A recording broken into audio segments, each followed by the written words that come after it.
हफ्ते में विपक्ष ने बोला है कि एक वक्त होता था कि जब वो आवाज उठाते थे उनको वहां से निकाल दिया जाता था, अब तो आवाज भी नहीं उठाने देते। सरकार ने मतलब वो फॉर्मेलिटी ही खत्म कर दी है हमारे साथ। ऐसा नहीं है। आप देखिए, इस सत्र में बजट पर जनरल डिबेट हुआ, कंप्लीट बहुत एक्सटेंसिव डिबेट हुआ। फिर बाद में जब रिसेस हुई, रिसेस के बाद में 4 मंत्रालयों पे लोकसभा में और वैसे ही राज्यसभा में भी डिटेल डिस्कशन हुआ। रेलवे मंत्रालय पे डिस्कशन हुआ, एग्रीकल्चर पे हुआ, होम मिनिस्ट्री पे हुआ, एक डिटेल्ड डिस्कशन दोनों मंत्रालयों में हुआ। विपक्ष को जो लोकसभा की परंपरा है उसके हिसाब से पूरा टाइम दिया गया। अब विपक्ष में आपस में उनको डिसाइड करना है कि किससे बुलवाए। अब कांग्रेस को डिसाइड करना है कि उनके सबसे अच्छे वक्ता कौन है। अगर उन सबसे अच्छे वक्ताओं में किसी का नाम नहीं आता तो उसमें हम क्या कर सकते हैं।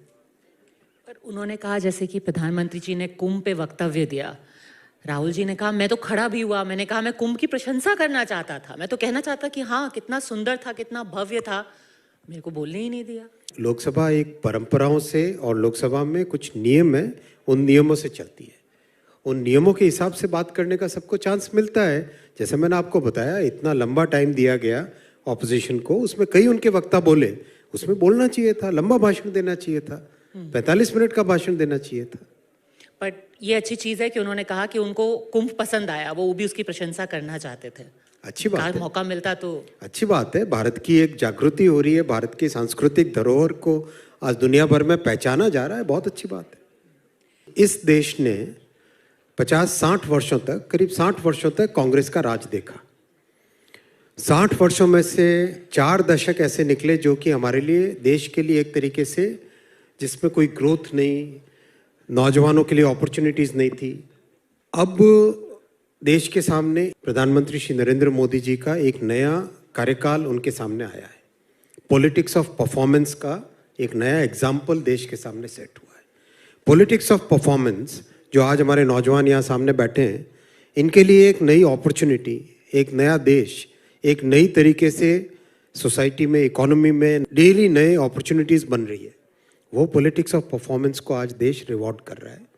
आप कहीं भी जाओ देश में, नॉर्थ, ईस्ट, वेस्ट, साउथ, हर जगह जाओ, सब जगह आज लोग मोदी जी के काम को रिकॉग्नाइज कर रहे हैं, उनके जीवन में जो परिवर्तन आया उसको एक्नॉलेज कर रहे हैं, और वही इलेक्शन के टाइम में आशीर्वाद के रूप में बन रहा है। एक और सवाल जो पॉलिटिक्स से आगे थोड़ा हम बढ़े, और बहुत सारे सवाल हमारे मन में हैं क्योंकि मंत्रालय भी बहुत सारे हैं, लेकिन फ्रीडम ऑफ एक्सप्रेशन को लेकर एक डिबेट चल रहा है, एक चर्चा चल रही है, और बार बार कई सालों में ये चर्चा चलती आई है। लेकिन इस बार ये देखने को आया है कि जो ऑपोजिशन है वो फ्रीडम ऑफ एक्सप्रेशन पर आप पर अटैक कर रही है कि भाई जब भी कोई कॉमेडियन आता है तो आप उनके खिलाफ FIR कर देते हैं, और वो आजकल ट्रेंड है कि कॉन्स्टिट्यूशन की किताब सामने रखते हैं। देखो, बहुत सरल चीज है, जो कॉन्स्टिट्यूशन की किताब सामने रखते हैं ना, वो थोड़ा सा उसको खोल को पढ़ ले। उसमें, उसी संविधान में बहुत क्लियर लिखा हुआ है, freedom of expression, freedom of speech, उस राइट को किस तरीके से पालन किया जाएगा। तो वो थोड़ा सा पढ़ लें कि क्या रीजनेबल रिस्ट्रिक्शंस हमारे संविधान ने लगाए हैं, तो उनको खुद ही समझ में आ जाएगा। और वो रीजनेबल रिस्ट्रिक्शंस उन्हीं के समय के प्रधानमंत्री श्री नेहरू जी के लगाए हुए हैं जी, फर्स्ट अमेंडमेंट। जी, इससे आगे अगर थोड़ा बढ़े, क्या आपको लगता है कि अगर मैं कॉमेडियंस की बात करूं और आप रीजनेबल रिस्ट्रिक्शंस की बात कर रहे हैं और भावनाओं को हर्ट नहीं करना चाहिए, तो क्या do you see some kind of divide between the western culture and in the Indian culture when it comes to comedians etcetera? देखो, वेस्टर्न कल्चर और इंडियन कल्चर को आप कंपेयर करोगे तो किस पैरामीटर पे करोगे?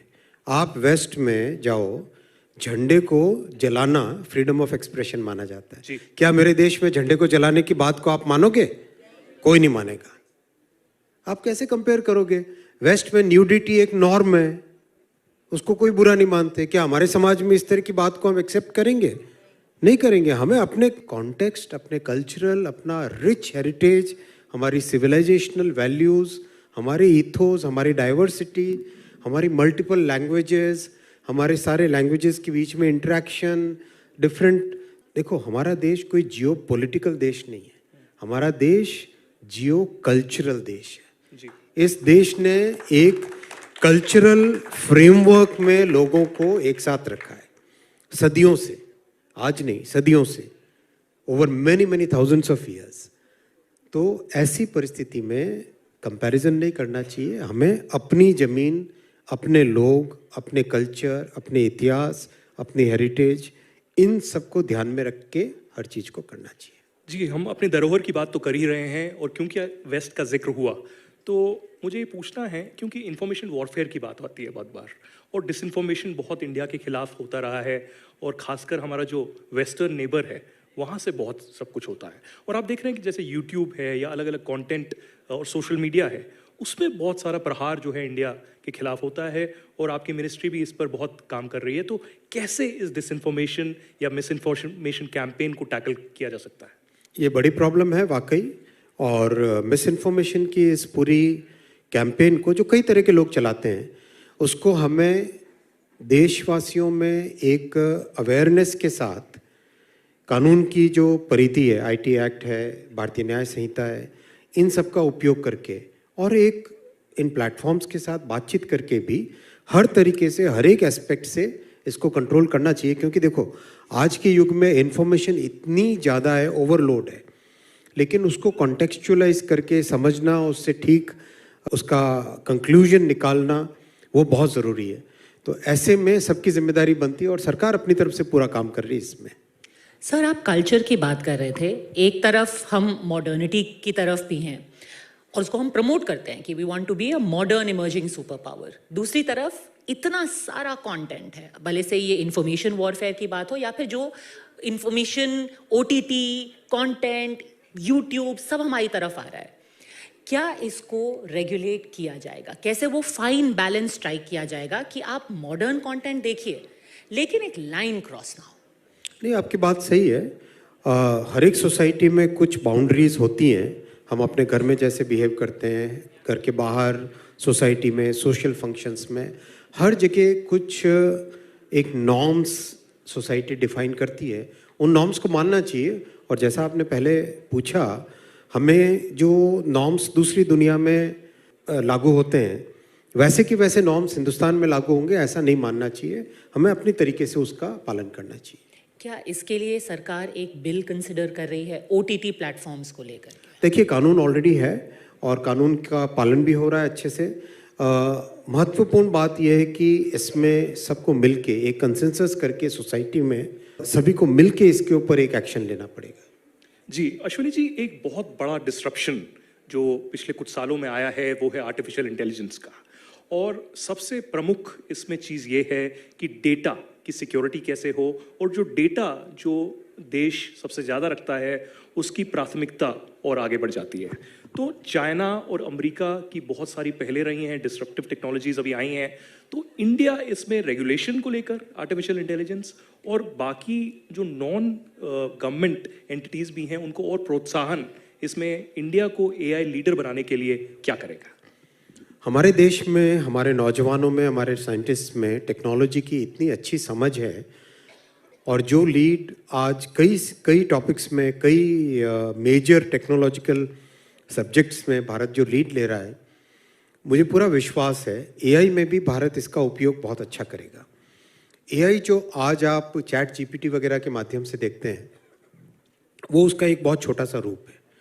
आज से 10-15 साल पहले से जो इंडस्ट्रियल वर्ल्ड है उसमें एआई का बहुत अच्छा उपयोग हुआ है, मशीन लर्निंग का, डेटा साइंसेस का बहुत अच्छा उपयोग हुआ है, और उसके कारण प्रोडक्टिविटी बहुत बढ़ी है, मेंटेनेंस की प्रैक्टिसेस बहुत इंप्रूव हुई है, और कई ऐसे जो इंडस्ट्रियल सेफ्टी के मैटर्स थे उसमें एआई का बहुत अच्छा उपयोग हुआ है। वो उपयोग अभी और बढ़ेगा। आज हम कॉमन पार्लेंस में एआई को जिस तरीके से समझते हैं, AI is much beyond that. What you are seeing is just one chapter of the entire AI world, और उसका उपयोग जिस तरह से सोसाइटी के दूसरे, इकोनॉमी के दूसरे हिस्सों में होएगा, उसका बहुत बेनिफिट मिलेगा, और उसमें भारत लीड लेगा, ज़रूर लीड लेगा। एक दूसरा एक बहुत बड़ा मुद्दा जो पिछले 2-3 साल से रहा है वो सेमीकंडक्टर्स को लेकर है, और भारत ने इसमें बहुत बड़ी पहल की है। ताइवान से बहुत ये सेमीकंडक्टर्स आते थे, और बहुत गाड़ियों में भी दिक्कत आई, हमने देखा कई साल। तो सेमीकंडक्टर्स को लेकर क्या बड़ा हो रहा है और क्या इंडिया को भी एक मैन्युफैक्चरिंग हब बनाने की पहल भारत सरकार कर रहा है? ये बात आपकी ठीक है। आज सेमीकंडक्टर प्रैक्टिकली एक फाउंडेशनल इंडस्ट्री है, जैसे केमिकल इंडस्ट्री, स्टील इंडस्ट्री, करीब करीब हर चीज़ जो ऑन और ऑफ होती है उसमें सेमीकंडक्टर का उपयोग होता ही होता है। चाहे लाइट हो, चाहे ये माइक हो, चाहे कैमरा हो, चाहे घर में रेफ्रिजरेटर हो, कार हो, स्कूटी हो, हर चीज़ में सेमीकंडक्टर्स का उपयोग होता है। हमारे देश में 1962 से प्रयास किया गया था सेमीकंडक्टर की मैन्युफैक्चरिंग का, फैब्रिकेशन का एक इकोसिस्टम बने। जो पॉलिसीज़ रही उस समय की, फॉर्चुनेटली प्रधानमंत्री श्री नरेंद्र मोदी जी के नेतृत्व में जाके आज देश में सेमीकंडक्टर का एक अच्छा इकोसिस्टम बन रहा है। 5 यूनिट्स ऐसे हैं जिसमें कंस्ट्रक्शन तेज़ी से चल रहा है और 2022 के जनवरी में ये स्कीम बनी थी, लॉन्च हुई थी और 2025 में पहली मेक इन इंडिया चिप निकलेगी। सर, एआई की बात हुई थी, तो जब ये डीप सीक आया, अचानक से एवरीवन सेड कि ये क्या हो गया, ये चाइना ने तो सबको मतलब अब वेस्टर्न वर्ल्ड को भी पीछे छोड़ दिया। कितने साल लग जाएंगे कि हम कैच अप कर सके चाइना को और उसको ओवरटेक करें? कैच अप क्यों, उसको हम ओवरटेक कर पाए? इसी साल अपना फाउंडेशनल मॉडल बन जाएगा। ऑलरेडी इस पे अच्छा काम चल रहा है। इसी साल अपना खुद का LLM बन जाएगा। देखो, AI की जो दुनिया आप लोग अभी एक जनरल मीडिया के पॉइंट ऑफ व्यू से देखते हो, 2 फंडामेंटल चीज़ें, एक है मैथमेटिकल एल्गोरिथम्स, दूसरा है इंजीनियरिंग। आप किसी एक प्रोसेसर को किस तरीके से यूज़ करते हो वो इंजीनियरिंग पे डिपेंड करता है। आपके पास 10,000 प्रोसेसर्स हैं, उन 10,000 प्रोसेसर्स का बेस्ट यूज़ आप कैसे करते हो वो इंजीनियरिंग का पॉइंट है। मैथमेटिकल एल्गोरिदम्स मैथ के रिसर्च के विषय हैं जो कि एक लंबे समय से चलते आ रहे हैं। किस तरह से न्यूरल नेटवर्क्स पे स्टडी होना है, वो सब चीज़ें लगातार चलती आ रही हैं। हमारे देश के इंजीनियर्स मैथ और इंजीनियरिंग दोनों को कॉम्बिनेशन करके बहुत अच्छे तरीके से काम कर रहे हैं and we'll be taking lead in that. One very important point I would like to point out here is, बाकी दुनिया में जहाँ कुछ लोगों के या कुछ कंपनीज के हाथ में कंप्यूट पावर रहा, हमारे प्रधानमंत्री श्री नरेंद्र मोदी जी ने टेक्नोलॉजी को डेमोक्रेटाइज करने का जो एक मिशन हाथ में लिया हुआ है, उसके कारण हमने आज 14,000 GPUs अवेलेबल है देश में जो भी AI में काम करता है उनके लिए यूज़ करने के लिए। और जहां दुनिया में $2.5 से $3 पर GPU आर की रेट होती है, अपने यहाँ $1 से कम में प्राइस में मिल रहा है। तो बहुत एक अच्छे तरीके से इसका उपयोग हुआ है। हमारा फोकस है गवर्नमेंट की तरफ से एग्रीकल्चर में, हेल्थ केयर में, एजुकेशन में, इन 3 टॉपिक्स पे सबसे ज़्यादा फोकस रहेगा और बहुत अच्छी एप्लीकेशंस बनी है। एक और बहुत इंपॉर्टेंट है जो बाकी दुनिया केवल कानून बना के इस टेक्नोलॉजी की दुनिया को रेगुलेट करना चाहती है। We have taken a very unique approach. We have taken an approach in which we are creating technological solutions.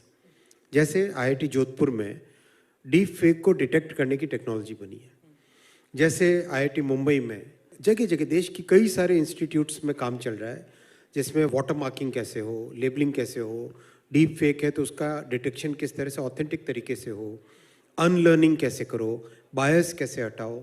तो ये अप्रोच, अभी यूरोप का पूरा डेलीगेशन जब आया था, दे वर सरप्राइज्ड एट आवर अप्रोच। सारी दुनिया इस अप्रोच को, इस यूनिक अप्रोच को अप्रिशिएट कर रही है, क्योंकि टेक्नोलॉजी को कंट्रोल करना, टेक्नोलॉजी को रेगुलेट करना केवल कानून से संभव नहीं है। We have to take technical as well as legal actions, तभी जाके आप प्रॉपर टेक्नोलॉजी के बेनिफिट्स को हार्नेस कर पाओगे और टेक्नोलॉजी के जो नुकसान है उसको कंट्रोल कर पाओगे। And we saw a manifestation of this because we were talking about democratizing technology, and then उसका जो एक flip side है, जो deep fake आपने बात की, उसको हमने बहुत real उसका फेस देखा। अभी जो हमारे चुनाव में हुए थे, उससे क्या learnings थी आपकी कि कितना deep हो सकता है और कितना विशियस हो सकता है ये डीप फेक का मॉडल? डेफिनेटली डीप फेक का मुद्दा बहुत सीरियस है और इसका इम्पैक्ट पर्सनल लाइफ में, सोशल लाइफ में बहुत सारे जो सेलिब्रिटीज़ हैं, किस तरीके से उनके डीप फेक बना के लोग उसका मिसयूज़ करते हैं, वो भी बहुत सीरियस मुद्दा है।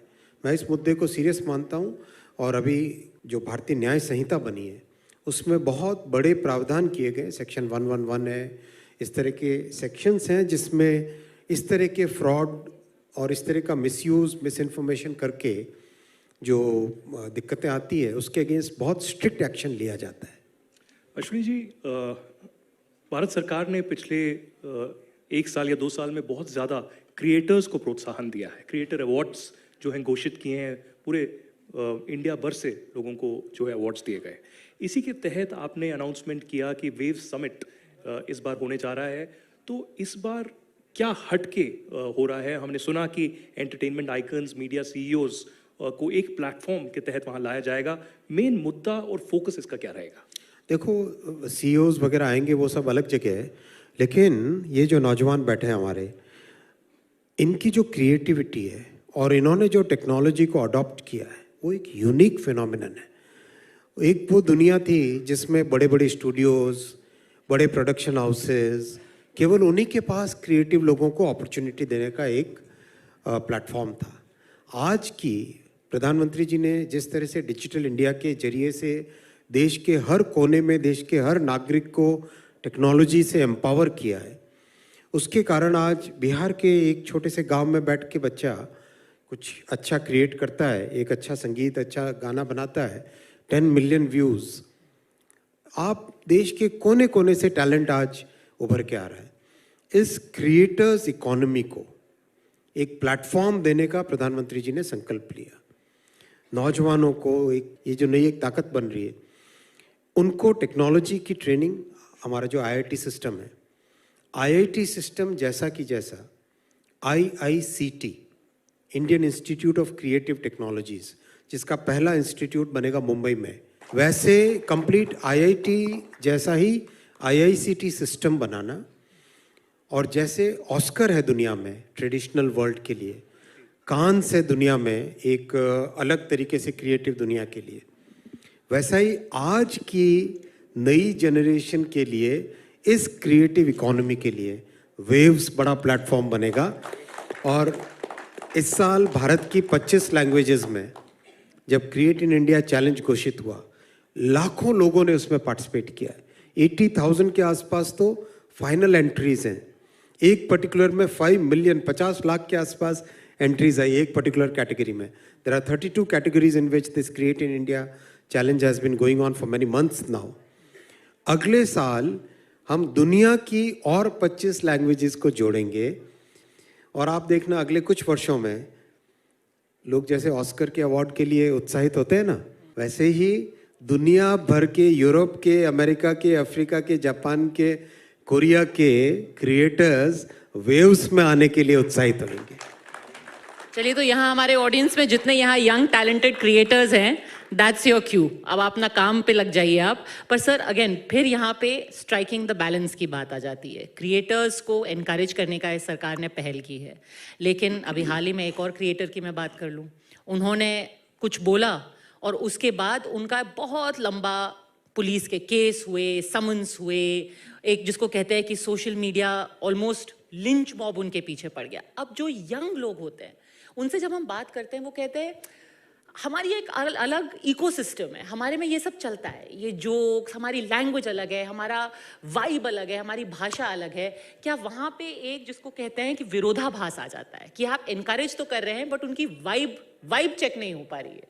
नहीं, विरोधाभास नहीं है, इसको बैलेंस, हर जगह बैलेंस लाइफ में होना चाहिए। सोसाइटी में रहते हैं हम लोग, वी आर ह्यूमन बीइंग्स, हमारी सोसाइटी के अपने नॉर्म्स बनते हैं। और हाँ, ये बात ठीक है कि जनरेशनल चेंजेस जब आती है तो नॉर्म्स भी चेंज होते हैं। जो आज से 100 साल पहले नॉर्म थे वो आज नॉर्म्स चेंज हुए हैं, माना ये बात। लेकिन जो हमारे कानूनी स्ट्रक्चर है, जो हमारा कॉन्स्टिट्यूशनल फ्रेमवर्क है, उसमें सभी नागरिकों को रहना चाहिए। और ये सवाल मैंने इसलिए पूछा क्योंकि इसको फिर कांग्रेस उठाती है। वो कहते हैं देखिए, असली जो यूथ है वो हमारे साथ है, क्योंकि हम इस रूढ़िवादी मानसिकता में विश्वास नहीं करते। हम कहते हैं कि आपको सोचने का अधिकार है, आपको ये अधिकार है कि आप खुले तरीके से अपने को एक्सप्रेस कर सकें।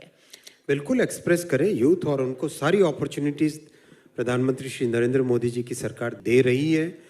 ज़रूर एक्सप्रेस करें, अच्छे तरीके से एक्सप्रेस करें, और अपनी सोसाइटी में पॉजिटिविटी लाएं, नए तरह के सॉल्यूशंस लाएं। बहुत सारे इश्यूज हैं जिसमें बहुत कुछ अच्छा, पॉजिटिव, क्रिएटिव काम करें।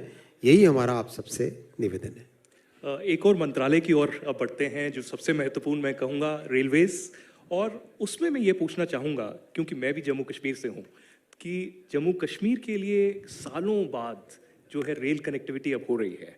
हम वंदे भारत की तो बात करते आए हैं और हमने न्यूज़ 9 पे डॉक्यूमेंट्री भी बनाई, आपके साथ ट्रैवल भी किया, लेकिन जो आई थिंक अप्रैल 19 के आसपास ये इवेंट हो रहा है, वो हरी झंडी देंगे, वहाँ पर जम्मू की कटरा को लाल चौक से जोड़ेंगे, तो ये कितना ऐतिहासिक और महत्वपूर्ण है, और जो ब्रिजेस की भी जो कनेक्टिविटी हो रही है कितना अच्छा है।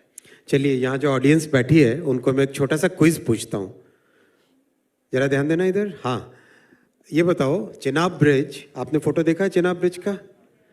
एफिल टावर और चेनाब ब्रिज की हाइट में कितना डिफरेंस है? बताओ।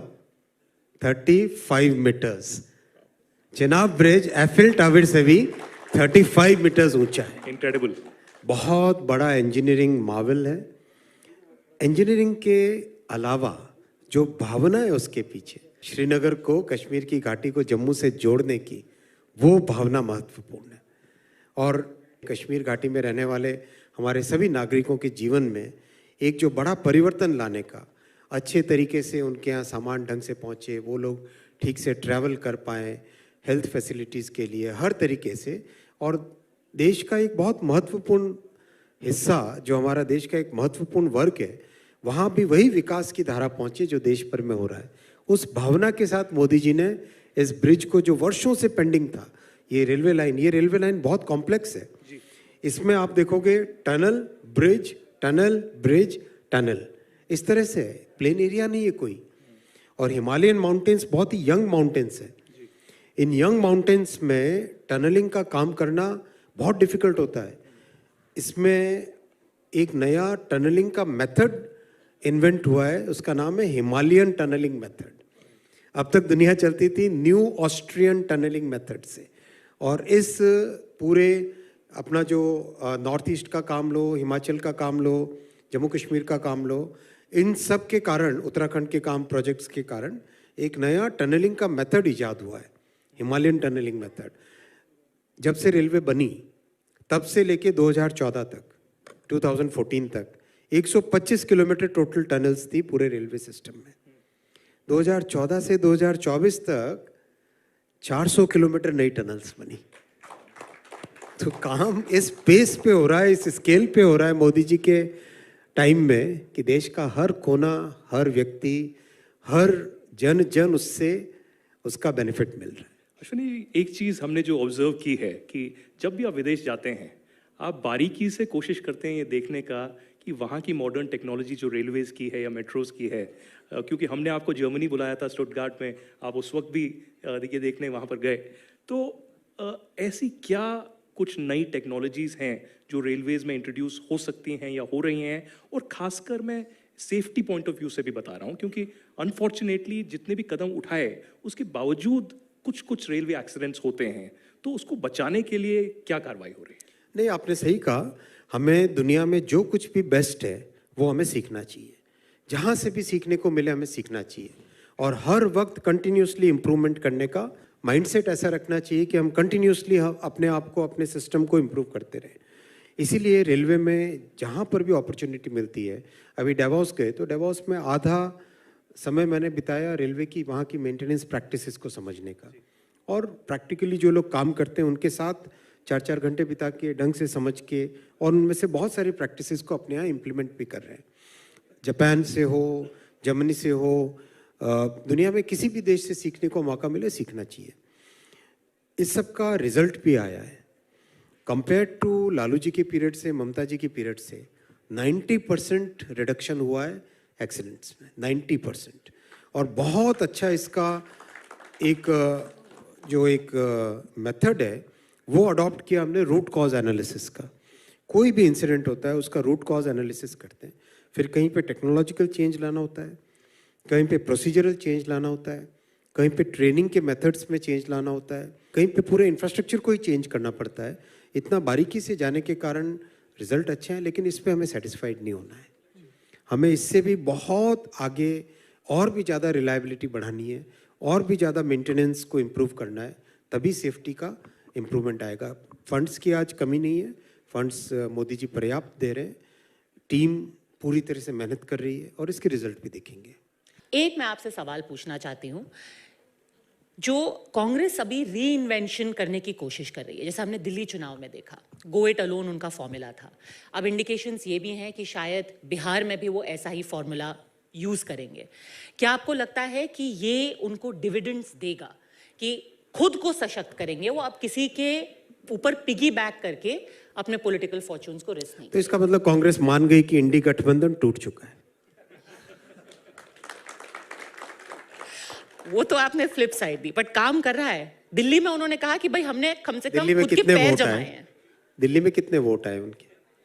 उन्होंने कहा पिछली आप बार का देखो ना, जीरो इस बार की जीरो से अलग है। कितनी कितनी जगह उनके कैंडिडेट्स की जमानत जब्त हुई, वो डेटा ला के सभी ऑडियंस के सामने रखिए ना। अश्विनी वैष्णव जी, आपका बहुत बहुत धन्यवाद, और for sharing your wisdom with us on all the ministries that you have, and most importantly in the railways and in the semiconductors that the country is looking at, जहाँ पे जितनी प्रोग्रेस हम करेंगे उतना ही देश भी आगे बढ़ेगा। बहुत थैंक यू, थैंक यू, नमस्कार, थैंक यू वेरी मच।